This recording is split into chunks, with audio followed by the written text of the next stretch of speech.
Hello everyone, welcome to another new video. আজকে আমি দেখাবো অন স্ক্রিনে কিভাবে আপনি কিবোর্ড অন করবেন। অন স্ক্রিনে কিবোর্ড অন করার দুইটা ওয়ে আছে। আর দুইটা ওয়ের ভিতরে প্রথমটা হলো আপনি আপনার কিবোর্ডের কন্ট্রোল প্লাস উইন্ডোজ প্লাস ও প্রেস করবেন। তো আমি কন্ট্রোল প্লাস উইন্ডোজ প্লাস ও প্রেস করলাম। এই যে দেখেন আমার কিবোর্ডটা কিন্তু চলে আসছে। ঠিক আছে, এখানে আমি চাইলে সব কিছুই করতে পারবো। এই যে আমার উইন্ডোজগুলো চলে আসছে। তো এটা আপনি যে কোনো জায়গায় কাজ করার সময় এই উইন্ডোজটা অন করে নিতে পারবেন। ঠিক আছে, তো আরেকটা শর্টকাট হলো আপনি উইন্ডোজ প্লাস আর ক্লিক করে রাখবেন। তো ক্লিক করে রাখার পরে এই যে আপনার এখানে চলে আসবে, রান মোডটা চলে আসবে। তো রান মোডটা আসার পরে আপনি এখান থেকে এটা কেটে দিবেন।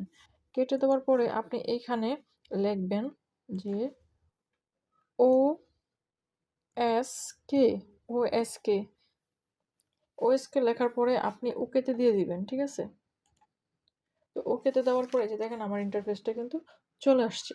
তো এই দুইটা ওয়েতে আপনি আপনার স্ক্রিনের উপর অন স্ক্রিনের উপর আপনি আপনার কিবোর্ডটা রান করতে পারবেন। তো গাইস, এই ছিল আজকের ভিডিও। তো ভিডিওটা ভালো লাগলে অবশ্যই লাইক, কমেন্ট অ্যান্ড শেয়ার করে দিবেন।